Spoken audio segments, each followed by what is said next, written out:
I didn't think I'd do 2 videos today, but this is too nice mounted. At least conceptually, I'm really happy with this.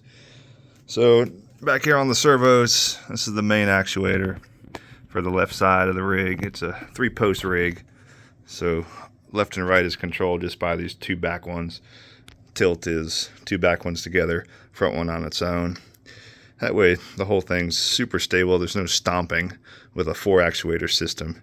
If they're not in perfect time with each other, one's delayed, one gets stuck, one has a little more friction, it tends to stomp and wobble. So this 3 eliminates it, and the way these were built gave me this post here to tack into with a different, what is this, 30 by 30 rail, some pillow block bearings into a 3/4 inch rod. Again, you got the timing belt gears, servo. This 1/4-20 rod goes into the sewn up belt here. So when the belts are tensioned, these guys do that. Come up here to the seat head. Luckily, this Sparco seat, there's actually like a 10 gauge stainless, I don't know if it's stainless, but it's another S, sheet metal frame underneath this fabric and foam. And what's awesome is that's just thick enough where you can use some of these self-tappers and drill pretty much anywhere where you feel stiff.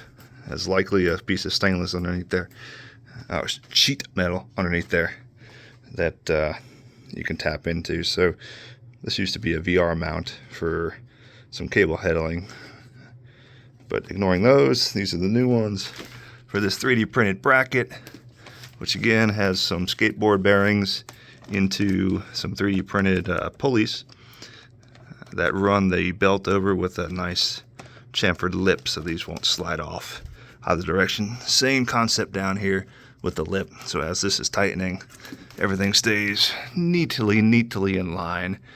Perfect pull.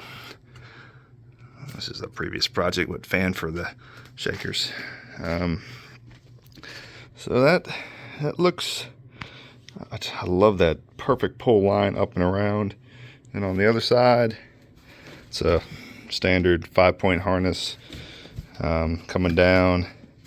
I'm not fond of that attachment point yet, but given that it folds out of the way nicely and you easily can get in and buckle up, I think I'll leave it. What I'm worried about is that if it's not super close to the top of your thighs, like here, if the tensioner is pulling up, I'm worried that we're not going to get a lot of backward chest pulling braking action. It's going to be more of a sliding up the shoulder action, but that's correctable. Hell, you might even, I've seen some other rigs have another servo down here to pull vertically on the belt to simulate heave, along with the back pull to simulate braking. So, well, it's mounted. Now the next thing to do is get up into the control box and mount this servo drive. And my dumbass, when I ordered this, most of these drives are 220 volts, but with 4 of these on a 20 amp circuit, I don't think I can go to 5 and feel comfortable about it. And this is also 220 volts, so I don't know. So it's either running another wire in the wall for another upgrading the breaker, or getting a different drive and selecting 110 volt service so that these are not overloaded. I could pull from there, but that's to come. Oh, and the rails. These new linear rails showed up.